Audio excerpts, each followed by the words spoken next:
একটি টেলিভিশন টক শোতে আলোচনা করতে গিয়ে এসে যায়। শিরোনামটি বেশ চমকপ্রদ। প্রসঙ্গটা এসেছিল যে আমেরিকার কতিপয় কূটনীতিবিদ সম্প্রতি ডক্টর মোহাম্মদ ইউনূসের সঙ্গে দেখা করেছেন। তাদের মধ্যে কি আলাপ আলোচনা হয়েছে তা নিয়ে নানা রকমের স্পেকুলেশন হচ্ছে।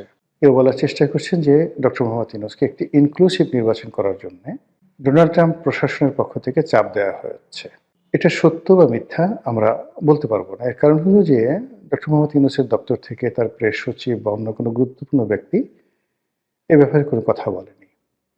আমাদের সামাজিক মাধ্যমগুলো এই মুহূর্তে অত্যন্ত শক্তিশালী এবং স্পষ্টতই সামাজিক মাধ্যমে যারা আওয়ামী লীগপন্থী কন্টেন্ট ক্রিয়েটর রয়েছেন তারা ডক্টর মোহাম্মদ ইউনূসের সঙ্গে মার্কিন কূটনীতিবিদদের বৈঠক, তারপর ডক্টর মোহাম্মদ ইউনূসের নিরাপত্তা উপদেষ্টা ডক্টর খলিলুর রহমান তার কাতার ভ্রমণ, দিল্লি ভ্রমণ, আমেরিকা ভ্রমণ নিয়ে নানা রকম ন্যারেটিভ তারা একের পর এক তৈরি করে যাচ্ছেন। তো তাদের বক্তব্য হলো যে আমেরিকা বা ট্রাম্প প্রশাসন মূলত ডক্টর মোহাম্মদ ইউনূসের প্রতি একটা চাপ প্রয়োগ করার জন্য এই একবার খলিল সাহেবকে ডেকে নিচ্ছেন, একবার তার রাষ্ট্রদূতকে পাঠাচ্ছেন, হোয়াট এভার মেবি। আবার অন্যদিকে আওয়ামী লীগ বিরোধী যে সকল কন্টেন্ট ক্রিয়েটার ছিলেন এখন তারা নিজেদের সমস্যা নিয়ে এতটা ব্যস্ত, কেউ জামাত নিয়ে ব্যস্ত, কেউ বিএনপি নিয়ে ব্যস্ত, কেউ এনসিপি নিয়ে ব্যস্ত, ফলে আওয়ামী লীগ নিয়ে পেন্স করা বা তাদেরকে খোঁটা দেওয়া বা তাদের বিরুদ্ধে একটা ন্যারেটিভ তৈরি করার মতো সময় এখন আর সামাজিক মাধ্যমে আওয়ামী লীগ বিরোধী যারা লোকজন রয়েছে তাদের নেই বললেই চলে। আর এই সুযোগটিকে পরিপূর্ণভাবে কাজে লাগিয়ে আওয়ামী লীগ এখন জলে, স্থলে, অন্তরিক্ষে। তারা একদিকে ডক্টর মোহাম্মদ ইউনূস, অন্যদিকে জামাতের যারা লোকজন রয়েছেন, অন্যদিকে এনসিপির যারা লোকজন রয়েছেন, এমনকি জুলাই আগস্ট বিপ্লব নিয়েও নানা রকম ন্যারেটিভ তৈরি করে ফেলেছে। ইতিমধ্যে যে ঘটনাগুলো ঘটেছে তা হলো যে জুলাই বিপ্লব, জুলাই আন্দোলনের পক্ষের যে কর্তা ব্যক্তি যারা ছিলেন তাদের বিরাট অংশকে আমরা এখন দেখতে পাচ্ছি না।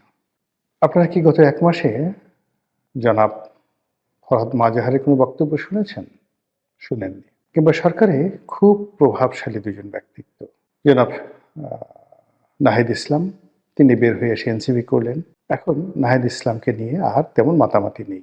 জনাব মাহফুজ, যিনি তথ্যমন্ত্রীর দায়িত্ব ছিলেন বা মন্ত্রণালয়ের দায়িত্ব ছিলেন তিনি, আর আসিফ মাহমুদ সজীব ভুঁইয়া, বাংলাদেশ প্রতিষ্ঠিত হওয়ার পর কোনো একক ব্যক্তি যদি একাধিক মন্ত্রণালয় নিয়ন্ত্রণ করে যাকে বলা হয় প্রভাব প্রতিপত্তির একটা ইতিহাস তৈরি করতে পারে, তো সেই ভদ্রলোক সেই কাজটি করেছেন। এখন তিনিও এই নির্বাচন উপলক্ষে মন্ত্রিপরিষদ থেকে পদত্যাগ করে রীতিমতো একটা বেহাল দশায় পথে ঘাটে ঘুরে বেড়াচ্ছেন। নির্বাচনের মাঠ কতটা জটিল, কতটা কঠিন এবং কতটা নির্মম এখন যারা নির্বাচনের মাঠে ঘুরে বেড়াচ্ছেন, সেটা হাসনাত আবদুল্লাহ বলেন, শেরজিজ বলেন, তাসনিম জারা বলেন কিংবা নাসিরুদ্দিন পাটোয়ারি, তারা হাড়ে হাড়ে টের পাচ্ছেন যে রাজনীতি কাকে বলে, ইলেকশন কাকে বলে। তো সরকারি মদদে রাজনীতি করা বা সরকারি মদদে প্রতিপক্ষকে গালাগাল দেওয়া আর নির্বাচনের ময়দানে প্রতিপক্ষকে মোকাবেলা করা যে কত কঠিন এবং বাস্তবতা তা এখন তারা হাড়ে হাড়ে টের পাচ্ছেন। তো এই অবস্থায় আওয়ামী লীগকে আক্রমণ করা, শেখ হাসিনাকে খোঁটা দেওয়া বা অন্য কোনো বিষয়, এটা নিয়ে মূলত এই গত ১৭ মাসে যারা ব্যস্ত ছিলেন তাদের এই মুহূর্তে কোনো সময় নেই। বিএনপির অন্তর্দ্বন্দ্ব, কলহ, বিবাদ চূড়ান্ত পর্যায়ে। জনাব তারেক রহমান সাহেব আসছেন, বিরাট একটা আবহ তিনি তৈরি করছেন এবং ক্রমশ তিনি ধীরে ধীরে তিনি যে একজন সাধারণ নাগরিক, সাধারণ ভোটার, সাধারণ এমপি প্রার্থী কিংবা ধরুন বিএনপির চেয়ারপারসন বা চেয়ারম্যান, এই পদের বাইরে তার যে কোনো সুপারম্যানশিপ নেই, তার হাতে কোনো জাদুর বাক্স নেই, কাঠি নেই। এটি ক্রমশ এই মুহূর্তগুলো কেটে যাচ্ছে এবং তিনি খুব সাধারণ একজন মানুষ রূপে সমাজে বিচরণ করছেন এবং তাকে কেন্দ্র করে যে গত কয়েকদিন, ধরুন অলমোস্ট ১০ দিন, তিনি এলেন ডিসেম্বরের ২৫ তারিখে, সেখান থেকে জানুয়ারির ৫ তারিখ পর্যন্ত তাকে কেন্দ্র করে যে ভাইবটি ছিল এটি এখন কমতে কমতে কমতে কমতে মানে একেবারে স্বাভাবিক অবস্থায় চলে আসছেন। এখন তার মধ্যে, জামাতের আমিরের মধ্যে কিংবা এনসিপি নাহিদের মধ্যে আসলে কতটুকু পার্থক্য রয়েছে এটি বোঝা যাবে আরও সপ্তাহখানিক পর।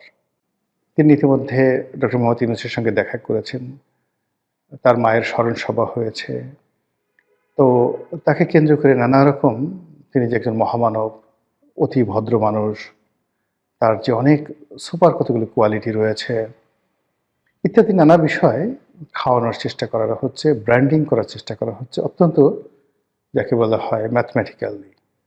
কিন্তু এগুলো ২৪ ঘন্টার বেশি মানুষকে আকর্ষণ করে না। মানুষ তার চিরাচরিত সমস্যার মধ্যেই থাকতে চায়। তো এইরকম যে বহুমুখী সমীকরণ, বহুমুখী যাকে বলা হয় ধ্যান ধারণা, চিন্তা চেতনা, সন্দেহ, অবিশ্বাস, তারপরে নানা রকম আশা আকাঙ্ক্ষা, স্বপ্ন সবকিছুর মধ্যে মানুষ যে নিজেদের আশা খুঁজে, ঠিকানা খুঁজে, ঠিক নাটোরের বনলতা সেনের মতো। যেগুলো অসম্ভব, হবে না।